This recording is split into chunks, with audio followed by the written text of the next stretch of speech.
Okay, Hare Krishna. So we'll dedicate this session to His Divine Grace A.C. Bhaktivedanta Swami Prabhupada. He's founder Acharya of ISKCON. So this is a series of 9 sessions, and we have already covered 4 sessions. And today is the 5th session, which is on importance of guide. And thereafter, we'll be covering 4 more sessions: balanced lifestyle, am I in control, supreme controller, and the ultimate perfection. Okay. And as I have been telling you, like this is just like an introductory course on Bhagavad Gita.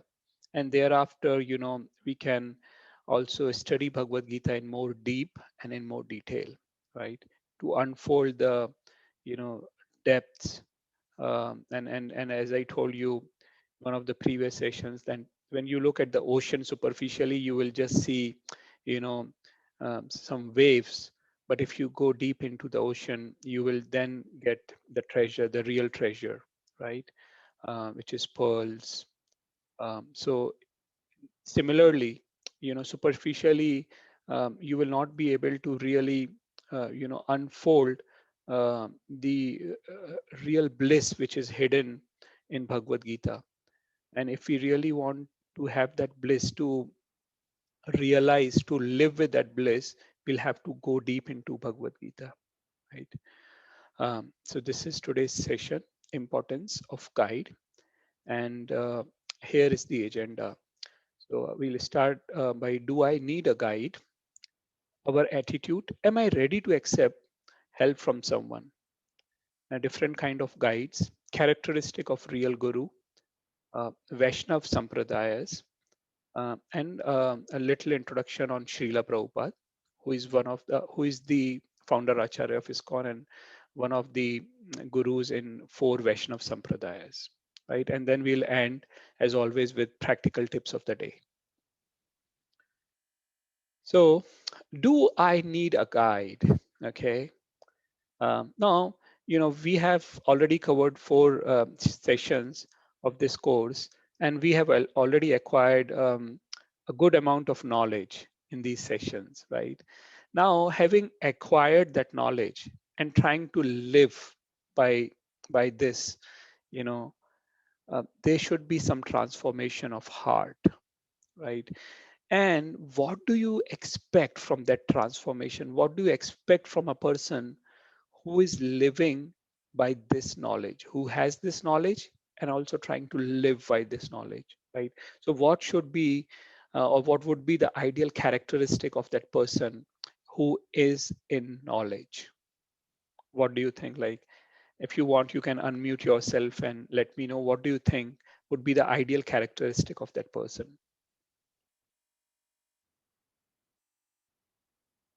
That will be, sense control and a very good character, right? This is the minimum what we expect from a person in knowledge.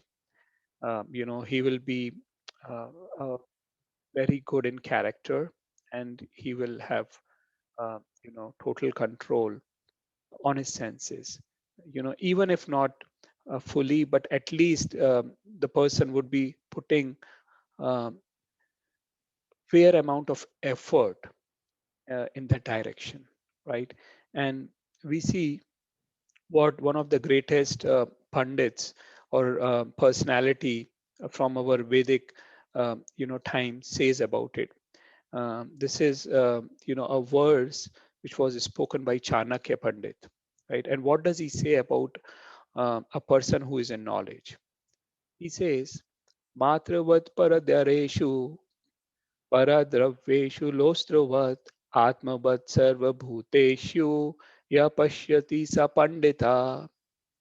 So he's hereby highlighting what should be the qualities of ideal person who is known as Pandita. He says that he is a wise man who sees the wives of others as his mother. So you might have noticed that within ISKCON society, we call every other lady, other than our own wife, as Mataji, right? We address by that, and that was the basic, tradition which was started by Prabhupada. on lines of what Chanakya Pandit said, that we should see the wives of others as his mother, right? The wealth of others like clod of earth, uh, and anybody else's property or wealth is, is as good as a stone for us. Like we will never keep an eye on it, that we would like to have that, right? In that sense, that we will just consider it as a clod of earth. And then all beings as his own self, right? If I feel pain, so will he, right? So, when we interact with people, we should interact in a way what others people, what you expect from others to behave with you, right? Similarly, you should be behaving with others in the same line, right? And we have an example of this from Mahabharata, where when we saw that Ashwadhama killed the son of Pandus right after the war. He when they were sleeping, he just cut off their heads. And then Draupadi was, he was, her heart was broken. She was shocked to see what has happened. And then Arjuna caught hold of Ashwadhama and brought him in front of Draupadi. And what was Draupadi's reaction? What did Draupadi say about this? Draupadi said that I don't want to give the same pain which I am having to Kripi. Kripi is Ashwadhama's mother and wife of Dronacharya, right? So that is the heart of a real devotee. That is the heart of a real sadhu. That, we will see the pains of others as our own pain, right? So that is the richness of our Vedic wisdom, right? That is what we learn from our scriptures.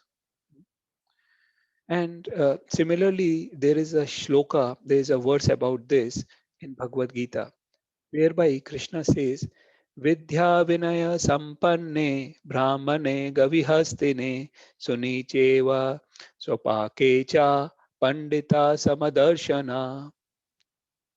The humble sage, by virtue of true knowledge, see with equal vision a learned and gentle Brahmana, a cow, an elephant, a dog, and a dog eater.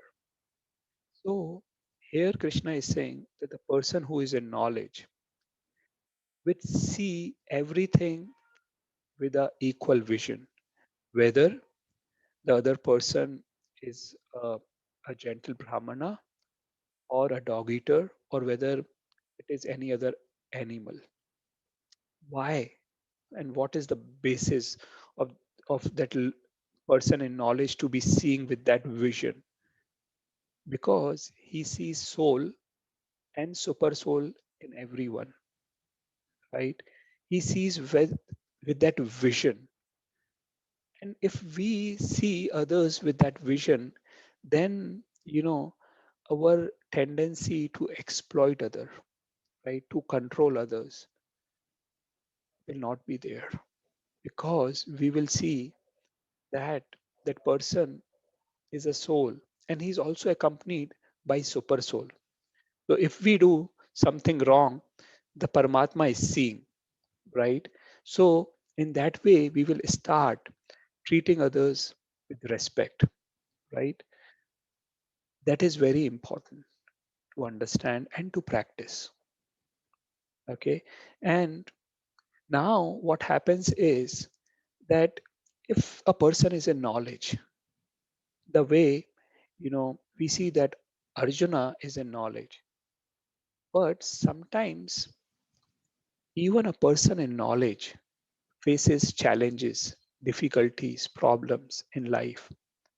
And why does a person in knowledge face those things? This is highlighted here by Krishna. Indriyani charatam yanmano no vidhyate tad asya harati pragnam vayurnavam evambhasi. As a strong wind sweeps away a boat on the water, Even one of the roaming senses on which the mind focuses can carry away a man's intelligence. So, if we are not careful, if we are not, what we talked about, character of a person in knowledge is sense control and good character. So, if we lose our senses free, then they will and they can make our life miserable. And we discussed about that in the session where we talked about sufferings and how to overcome sufferings, right? And I hope you all will remember that we discussed about sense control. And if our sense object by chance, if our senses are not in control and then they look around at everything, and try to contemplate on them, then we will develop attachment. And if attachment increases by constant exposure, right, then we develop a deep desire to have that thing, that what we call as lust. If lust is fulfilled, we develop greed. And if lust is not fulfilled, then we develop anger. And here I want to highlight one important thing, that in Gita, Krishna says that there are three gates of hell. Three gates of hell means there are three things which will open the door of hell for us. And these are lust, anger, and greed.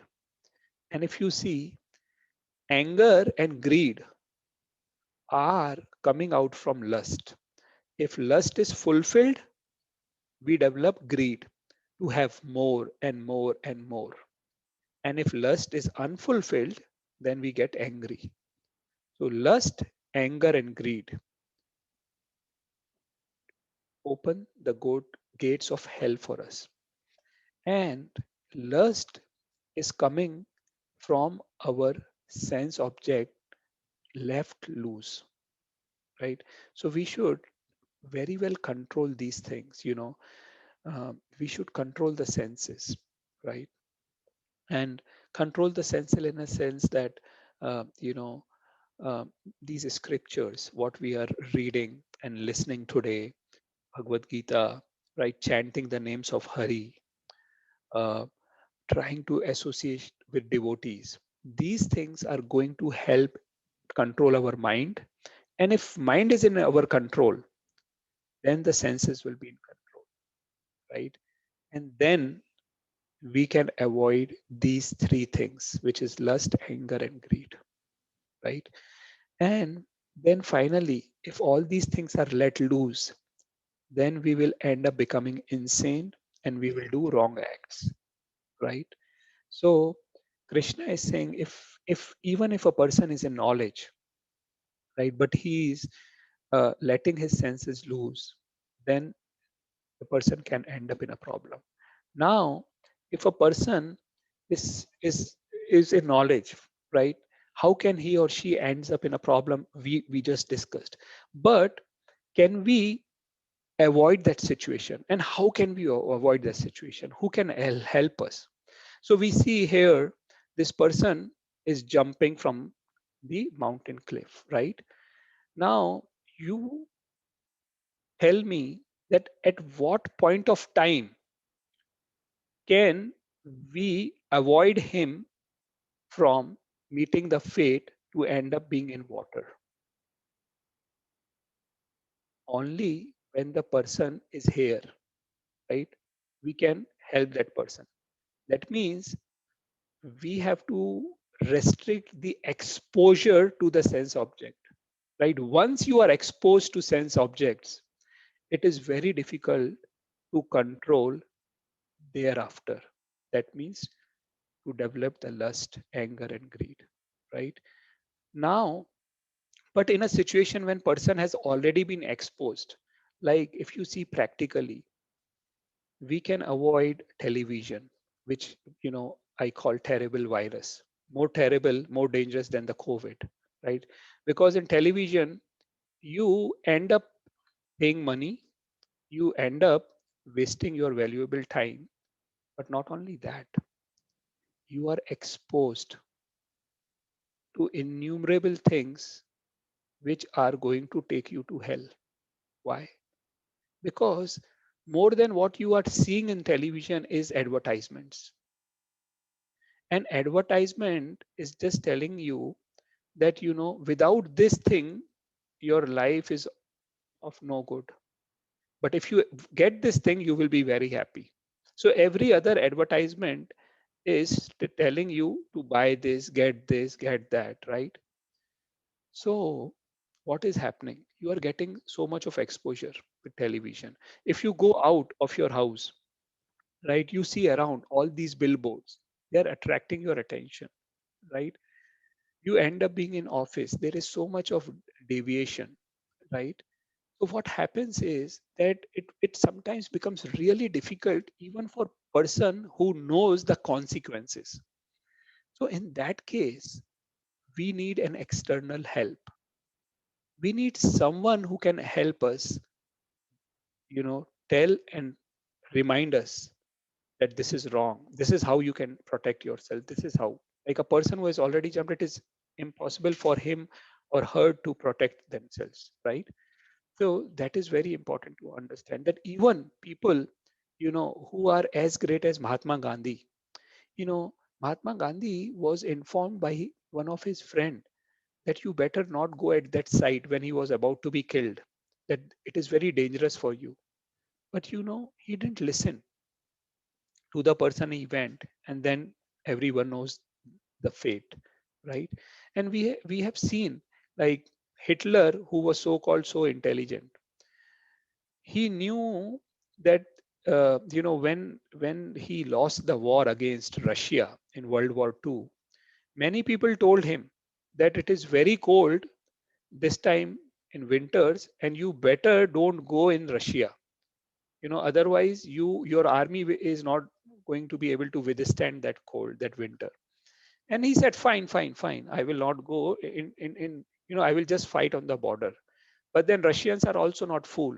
you know they lost and they withdrew back, and then the Germans came in. And then when finally Russian army saw that they are now deep in the country and winter is on peak, and it is becoming really difficult for them to withstand, you know they attacked the Germans heavily and they were defeated, right? And we also see from the life of Ravana,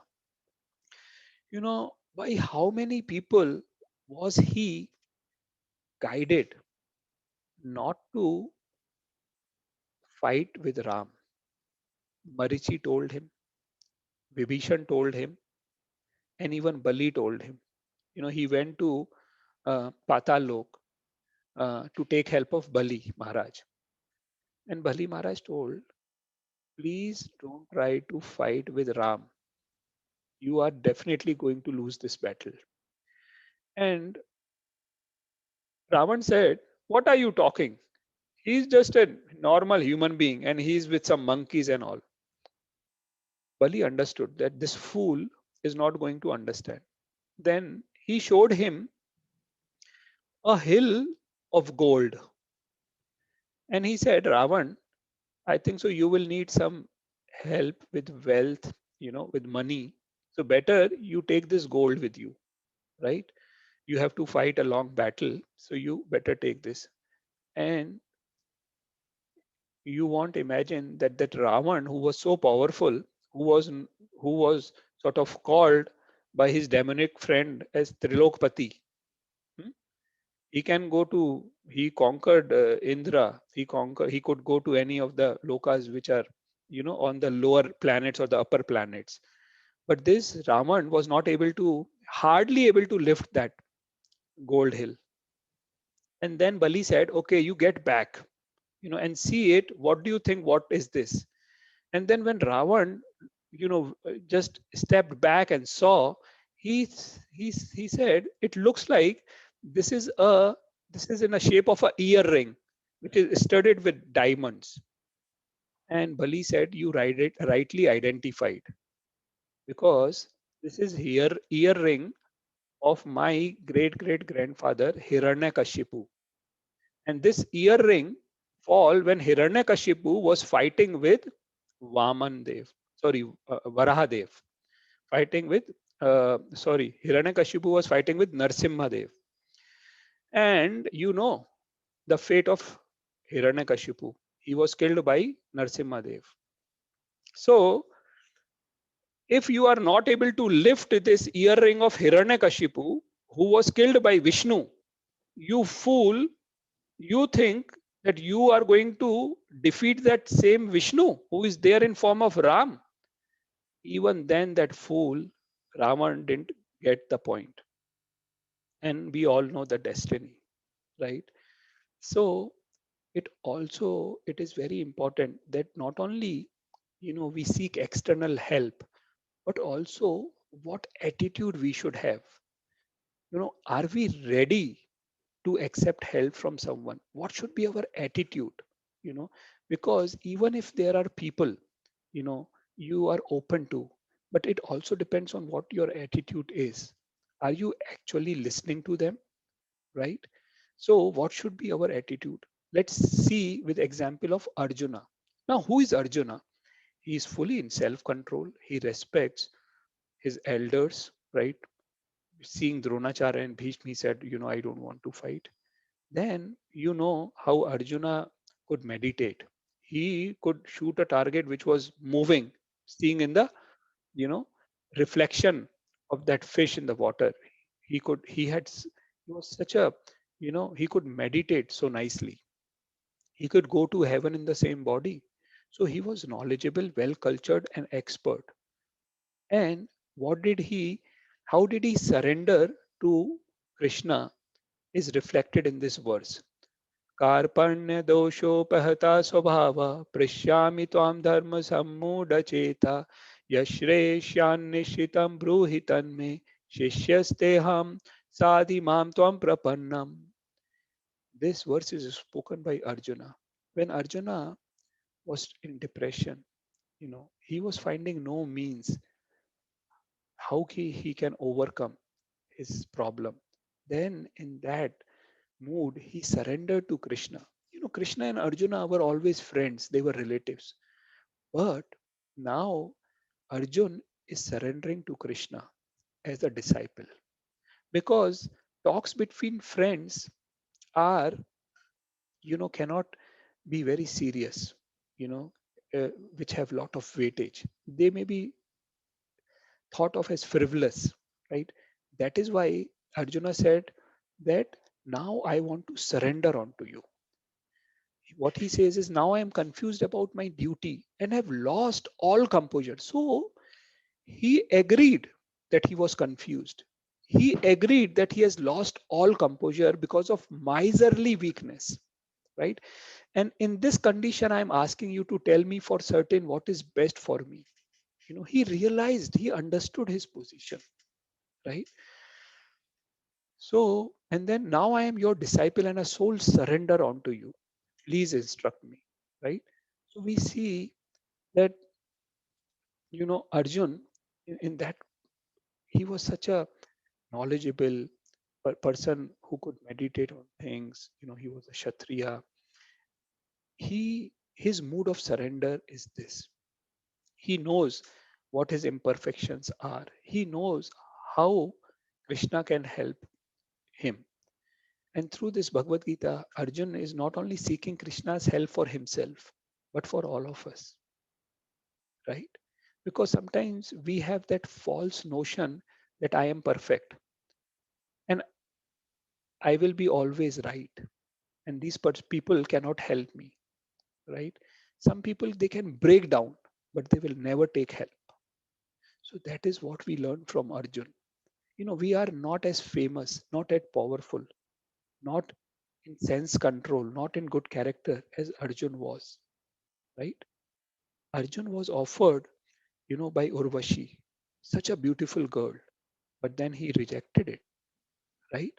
So, what are we in comparison to Arjuna? So, we should be humble, we should be meek, and we should agree for help from others if they are genuine, right?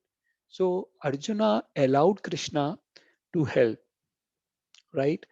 So, we have to give such privilege to someone to correct us, right? This is very important. The the idea that I will always be perfect or I have to be perfect, breaks us, will not let us take help. And we have to develop a desire to be helped, that yes, I can also go wrong, right? And there are people who can help us. There are guides, mentors who can help us, right? And what should be our mood? That is also highlighted in Bhagavad Gita. Tadvidhi pranipatena pariprashnena sevaya उपदेशयांति te jnanam jnanina tattva darshana. Krishna speaks this verse. Just try to learn the truth by approaching a spiritual master.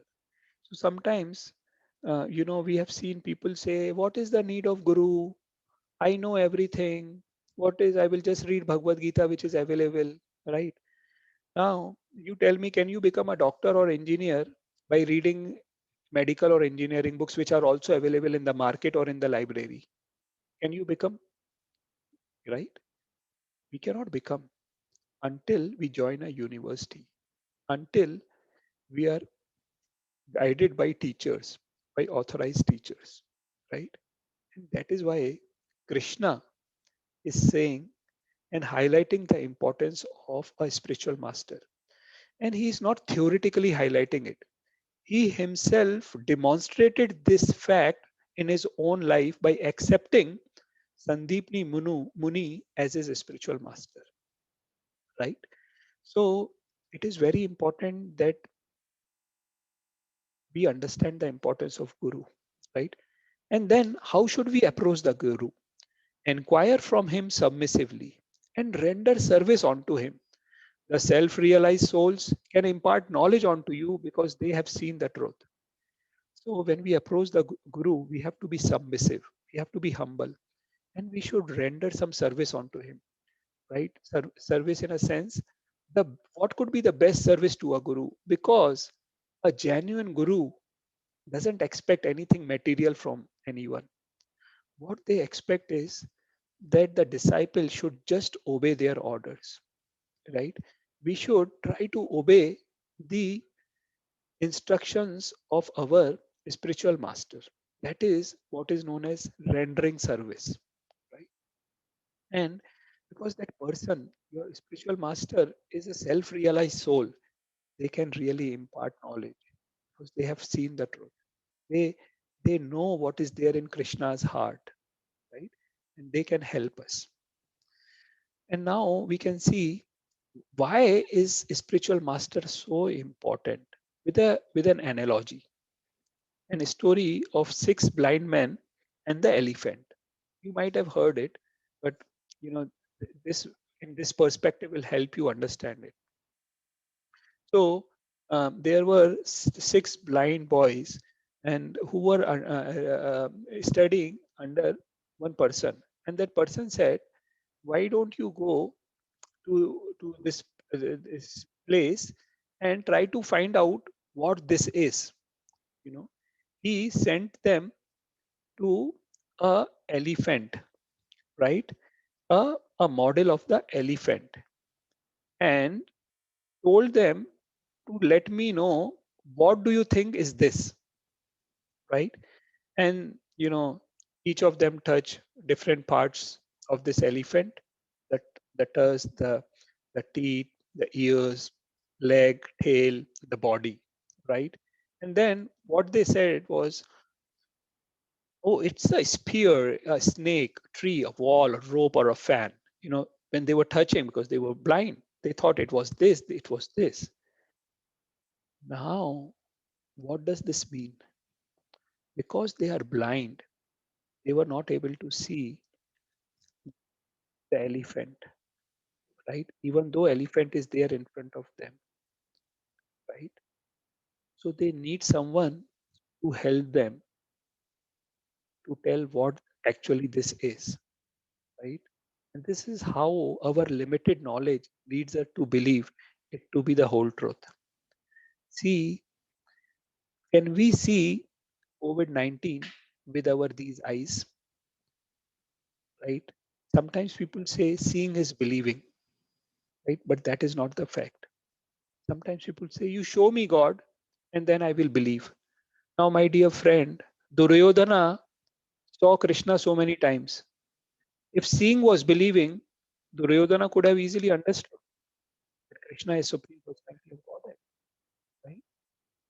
And there are many things even now because our these senses are not perfect. We cannot hear out of a certain frequency, right? We cannot see everything. We cannot see bacterias and all without the help of instruments, right? So it is very important for us, even in our practical life, we have seen to seek help from others, right? And this spirituality, is something which is on a totally different platform. We definitely and undoubtedly will need help of a spiritual masters. Now, there are different kind of guides and gurus. And sometimes we see that people are cheated, if they don't approach the right person. Right? There are people, who are giving their advices freely, right? But they themselves are not following it. They are just busy showing they know things, right? uh, Even if they don't have idea of the problem, they will just give. They don't have the required qualification, and they are definitely not interested in your well-being. you know it is just that they are just frivolous talks, right? So definitely we cannot be held by these. And then there are others who are exploiting, right? We see noble profession of a doctor, right? Or noble profession of uh, teaching. Now this has all become very commercialized. People are just busy exploiting. It is, I tell you, I myself am a doctor, and I advise, I am myself so much conscious when we go to a doctor, because you never know who is cheating you. You know. A lay person is very, very careful nowadays approaching a school, courts, and hospital, which earlier were, you know, which were the most noble professions earlier, right? And now they are the most exploitative professions. And not only professions, if you see, even on the name of spirituality, it is becoming a type of business nowadays, right? And I have a short video. It is very funny video, but you will enjoy it. Let's see. Let me change some settings, otherwise you will not be able to hear it. Uh,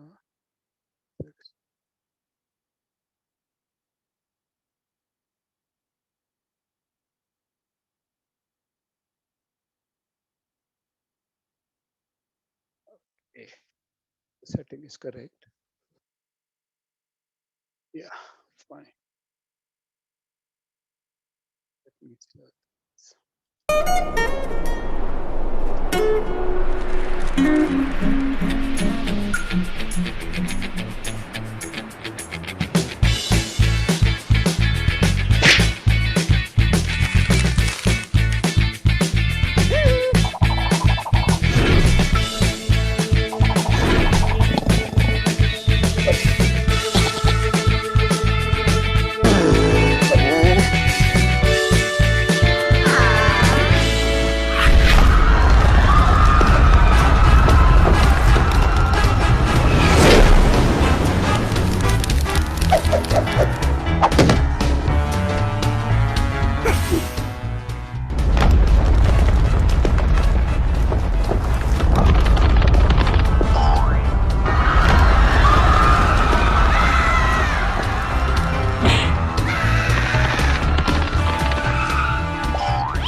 Golden opportunity to become a Baba.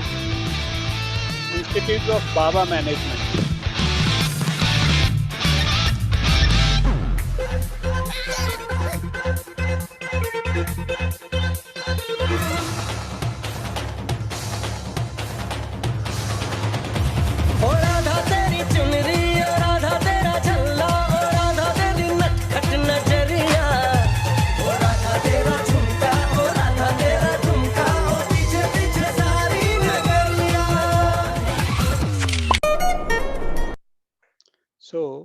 is what we see. In the name of spirituality, people are doing business, right? So we have to be very careful from these fake people, right? And it's really, for example, if you want to buy a gold, right? You should know some basic things about gold, right? You cannot just go to buy a gold, to any other shop, right? You should know where can you get an authentic gold, right? Otherwise, undoubtedly you will be cheated, right? So when you have to seek spiritual things, you should know at least some basic things, right? Who is a real guru? What is the qualification, of these real guru? So these are basic things. Our guru should be our real well-wisher. He should be compassionate, not exploitative, selfless.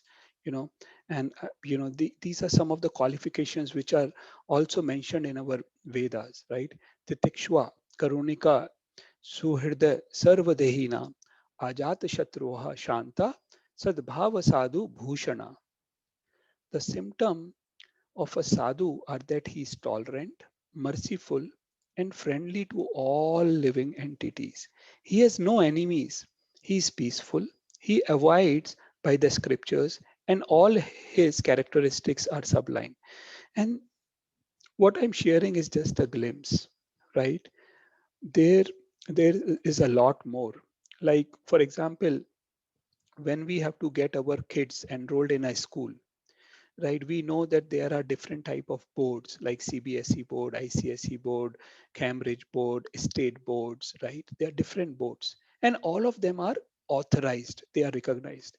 We cannot go to any educational institute which may not be affiliated to an authorized board, right? Otherwise, even if we spend n number of years in that school, the degree will not be recognized. So we have to get our kids enrolled in an authorized school. Similarly, please try to understand, if for material things, right?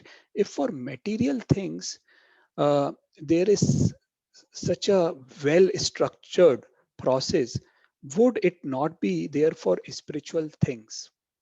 Spirituality is not about sentiments. It's not about emotions, but spirituality is science.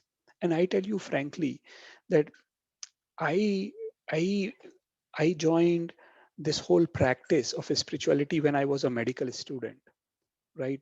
And all these medical students are deep into the science, and until unless we are shown uh, that something is scientific, we would not accept, right? And when we were introduced to spirituality, we were shown that how scientific are our Vedas. That in our Vedas, thousands of years back, it was clearly mentioned that how far, accurately far, is sun from the earth, right? We have one of Dr. Vinay Sharma ji is here in this group. He is a professor in geography, right? And we see that in our Vedas it is mentioned, you know, with minute details, what is the distance between the moon, the between the different planets, between Earth and the Sun, all these things, right? It is written that how you know um, our embryo develops in different days, weeks, and months. The development of the embryo in the womb is clearly written, and that time there were no instruments, right? So with these basic things, we can understand that how scientific are our Vedas, right? And the teachings in our Vedas, how we have to take those teachings. Is there any authorized sort of institutes, who are authorized by the spiritual authorities, right? Let's see what Gita and Vedas have to tell us about this.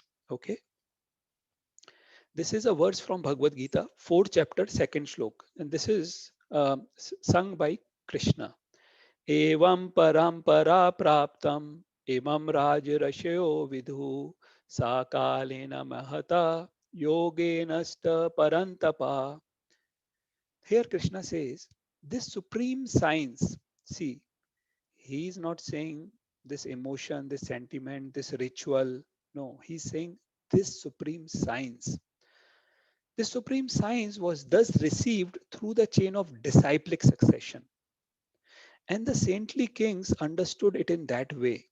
But in the course of time, the succession was broken, and therefore the science as it is appears to be lost.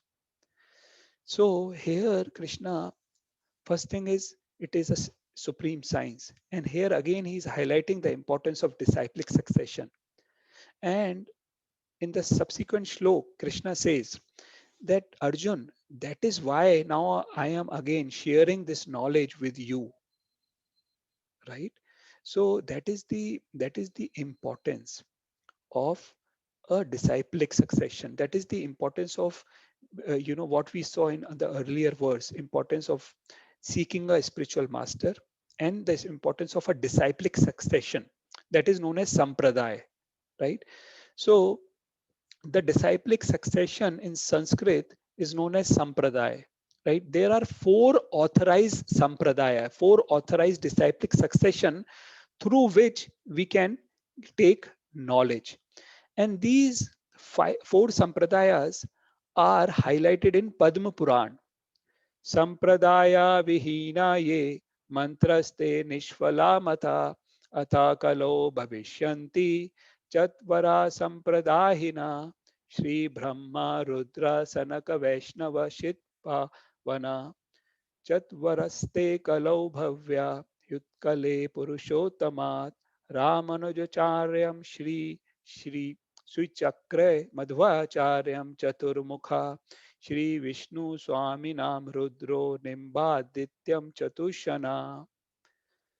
All mantras which have been given to disciples not in an authorized sampradaya are fruitless. So if it is same as joining a school or an institute or a university which is not authorized by the government. If we enroll in a school or university which is not authorized, then you can year n number of years, but the degree will not be recognized. Same is with spirituality. So it is saying that all mantras which have been given not in an authorized sampradaya are fruitless. Therefore, in Kali Yuga, there will be four bona fide sampradayas. Each of them were inaugurated by Sri Devi and known as Sri Sampradaya, Lord Brahma and known as Brahma Sampradaya, Lord Rudra and known as Rudra Sampradaya, and four Kumaras and known as Sanakadi Sampradayas. So these are four sampradaya.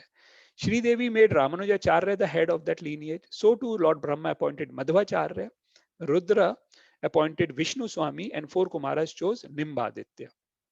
So these are the four sampradayas which were started by Lord Brahma, Lakshmi ji, Lord Shiva, and four Kumaras. So we have to, if we have to gain spiritual knowledge, right, then we have to get this spiritual knowledge from one of these four recognized and authorized institutes, right? And we know very well Madhvacharya is a prominent guru who established temple and institutes primarily in Karnataka, right? Ramanujacharya and Madhvacharya primarily, in our south of India, right? Now, uh, where are where are we connected to? What are we connected to you? Like, uh, so this ISKCON as a society falls into the Brahma Madhva Sampradaya, right? So we are part of the same Sampradaya, right? Starting from Krishna, from Brahmaji, you know, to Madhvacharya, then Sri Chaitanya Mahaprabhu also took initiation in this Sampradaya and down to Srila Prabhupada, right? So we are initiated, we are part of this chain of disciplic succession. And I will give you a brief introduction about our founder Acharya Srila Prabhupada, because we are talking about the importance of guide. I thought it will be good that we talk a little bit about Srila Prabhupada, right? Now, it was predicted in our scriptures Bharat भूमि ते हैला मनुष्य जन्म सार्थक करी कर परोपकार. So in this verse, the importance of taking birth in India is highlighted. And what is our responsibility for people who have taken birth in India? So it is said here, one who has taken birth as a human being in the land of India, Bharatvarsh, should make his life successful and work for the benefit of all other people. Not successful is not in terms of degrees, qualification, and bank balance. Success is in terms of spirituality, right? When scriptures are talking, they are talking in terms of spirituality, right? So the success here is that we should gain spiritual knowledge and then we should benefit all other people, right? And then it is also predicted in the scriptures, prithvi te ache yatanagar adi gram sarvatra prachar habe mora naam. So here it was said that in every town and village throughout the world, said Lord Chaitanya, the chanting of my name will be heard. Now, earlier people thought that Sriman Chaitanya Mahaprabhu, when he said this, he only meant world means Bharatvarsh.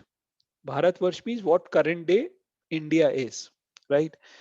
No one could do that. It was out of their brain to even think that the holy name of Krishna will be chanted in Africa, Europe, America, Australia. No one could even imagine that. But this was predicted. And there was a very great district magistrate, Bhakti Vinod Thakur. He translated this verse and little biography of Chetan Mahaprabhu in English, and he sent that book to all the universities. And people from England that time came, the generalist, and they said that, sir, you are very well respected in the government and you are highly qualified and educated. How can you write this thing? He said that I am not writing this thing. It is Krishna himself who has predicted, and one day this will come true. That names of Krishna will be chanted in every town and village all through the world, from America to Africa to Europe to Australia, right? And so did we see that people of West, East, South, North, they took to our Vedic wisdom, they took to our Vedic culture, they took to our Vedic tradition. And sometimes we see that these people are following it even more seriously than what some of the Indians may even think of, right? And who was the person who spread this holy name, this chanting of the Hare Krishna, Krishna Krishna, Hare Hare, Hare Ram, Ram Ram, Hare Hare, to all the corners of the world, who spread, who became the ambassador of Vedic wisdom. And he not only spread this, Krishna's chanting, what all he did. So I will just discuss in brief today, you know, because world is only gradually coming to know about all these things, right? And we Indians are also starting to recognize. He took birth in 1896 in Kolkata, and from his very childhood he had inclination of worshipping Radha and Krishna. His family was very devotee family, right? And from the age of 4 he started his own playway Rath Yatra, Jagannath Rath Yatra.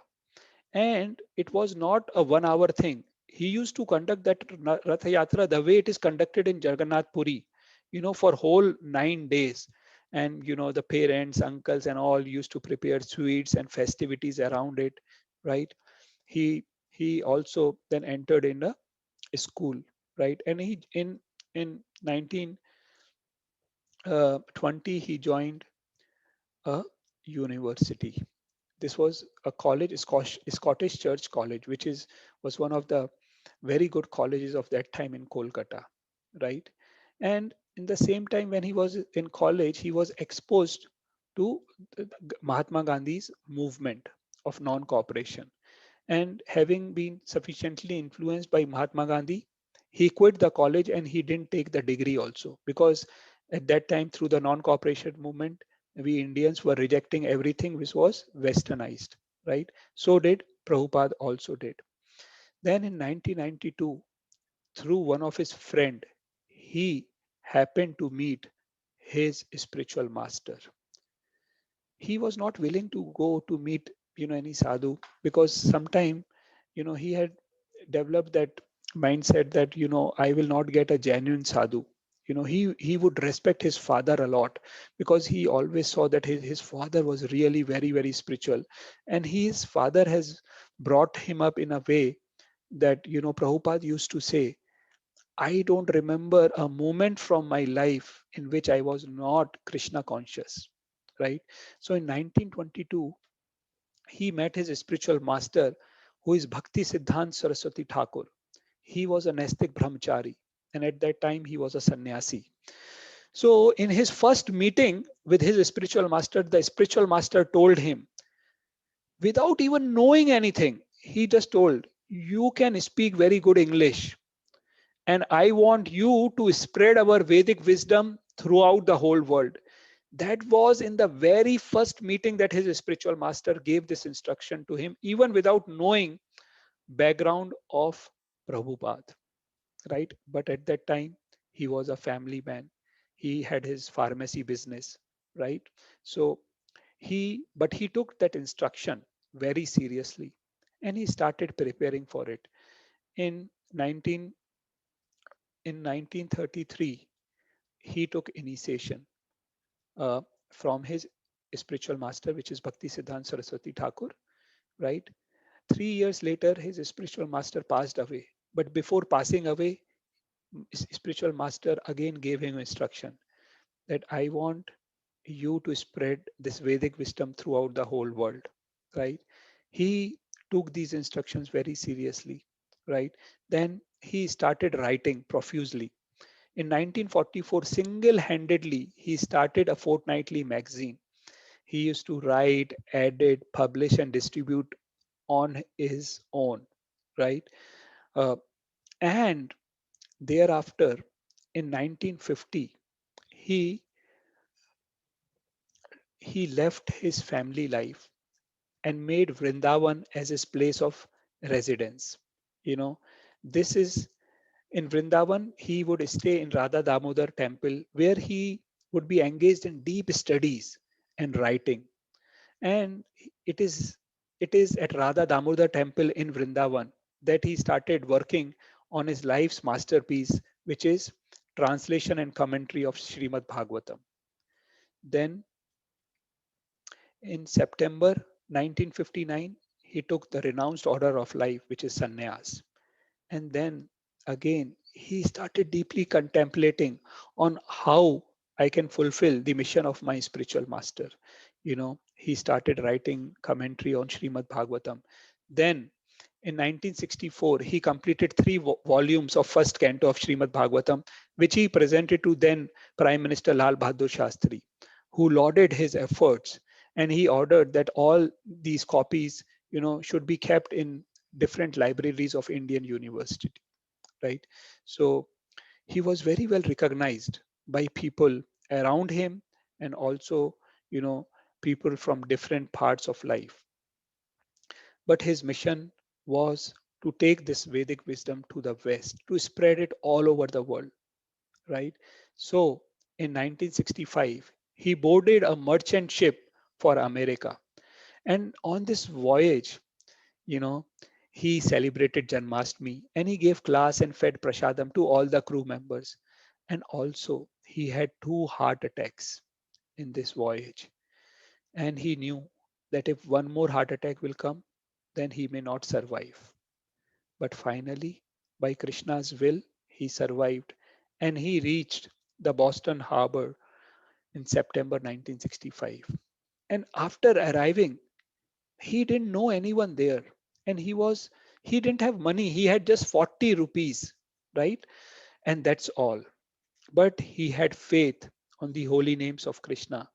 he had faith on the instructions of his spiritual master, and he tried his best effort. For one year, he was helplessly, single-handedly roaming from one part to other, you know. And then, with his effort, he used to go in parks and do kirtan of this same Hare Krishna, Krishna Krishna, Hare Hare, Hare Ram, Ram Ram, Hare Hare. He used to play kirtan the way Pushpender ji sang for us, in the starting of this class.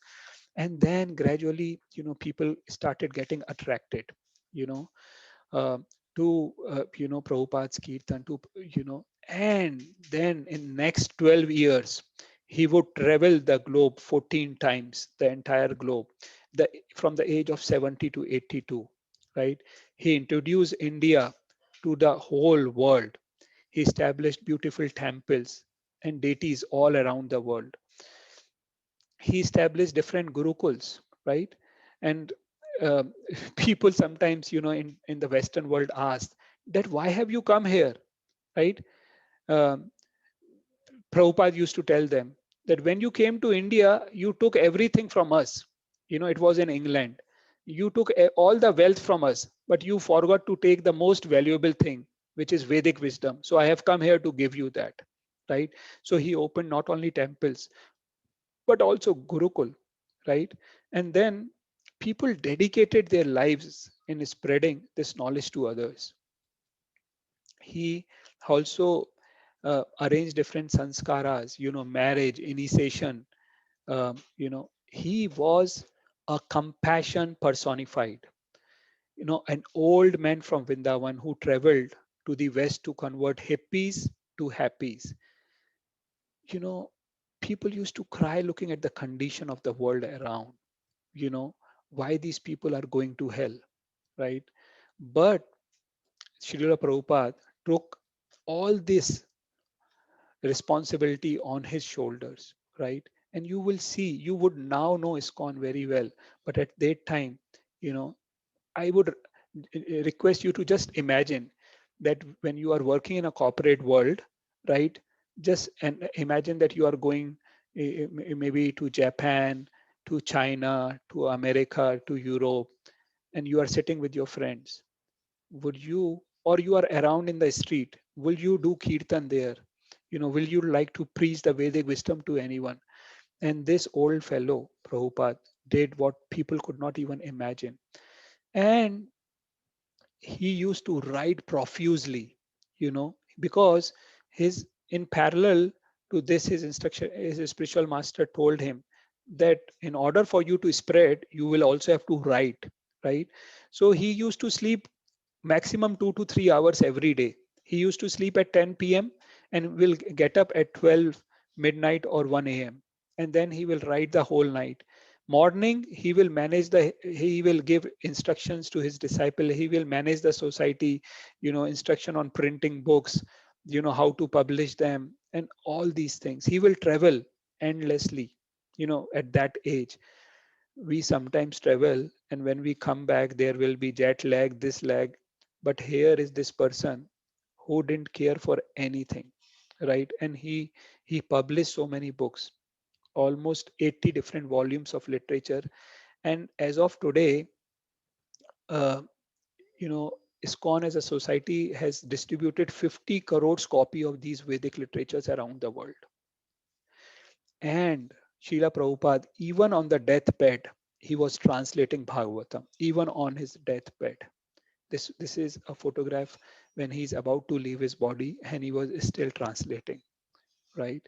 So this was Srila Prabhupada who took the instruction so seriously. This is the guide. This is the kind of guide we need in our life, a spiritualist, right? So these are Srila Prabhupada's brief contribution. He wrote more than 80 volumes of book, traveled the globe 14 times in 12 years. He established 108 plus temple, gurukul, and farm communities, initiated 5,000 plus disciples all around the world, right? And he did all this in a very advanced age of his life. So, with this, we come to the end of today's session. And as always, I would like to share some practical tip. So Today we talked about the importance of a guru, a guide in our life, right? And how we should have a mood, that we should recognize the importance of guide. We should develop that attitude, that humility to approach a guide. Who is an authentic guide? Which are the four authentic, institutions, even in spirituality, right? So we have to be discriminated to the exposure of our senses. Uh, People who are very serious about their spiritual life, they really take care of these things nicely, right? Knowledge may not be sufficient to help us through life's challenges, right? We would need an external help. And external help means genuine external help, right? And we should be very submissive and service oriented. um, we discussed about importance of Vaishnav lineage, the four sampradayas, right? Starting from Brahma, Lakshmiji, Rudra, and four Kumaras, right? And also that Bhagavad Gita is not just a book, it is Krishna speaking to you. When we are trying to read Bhagavad Gita, trying to understand it, we should try to see it that what Krishna is expecting from us, right? So we should take it very seriously, try to read it scrutinizingly, right? Uh, so with that, I want to again share that for this Kali Yuga, this is, mentioned in our Vedas, in Srimad Bhagavatam. Krate yadhyayato Vishnu tretayam yajato makhe dwapare paricharyayam kalo tadhari kirtanat. Every time we share this verse to highlight the importance of the chanting of the Hare Krishna mantra, chanting the names of Lord Hari, right? In Satyuga, people were meditating, Treta Yuga, fire sacrifice, Dwapar Yuga, deity worship. But in Kali Yuga, the main method of achieving is chanting of Hare Krishna, Krishna Krishna, Hare Hare, Hare Ram, Ram Ram, Hare Hare. And again, in Kali Shantrana Upanishad, the same thing is highlighted very specifically, that this Hare Krishna Mahamantra, Hare Krishna, Krishna Krishna, Hare Hare, Hare Ram, Ram Ram, Hare Hare. Iti so dasakam namnam Kali Kalmashanashnam Nata Parantaropaya Sarva Vedeshu Drishyate. That these 16 names composed of 32 syllables are the only means to counteract the evil effects of Kali Yuga. Now see, there are many names of even Lord Hari. There are many mantras, but Brahmaji is highlighting the importance of this specific mantra to counteract the evil effects of Kali Yuga. What he is saying, in all the Vedas it is seen that to cross the ocean of nescience, there is no alternative to the chanting of the holy names. So we should all take our spiritual life seriously, right? If you have any questions, you can ask. And I will also request and try to highlight that, please try to take that quiz, which, I prepare every week for all of you. That helps you to revise, what we have discussed in the previous session. So I hope that is also helping you, taking that quiz. So now I just want to check if you have any questions or any comments, any suggestions if you have.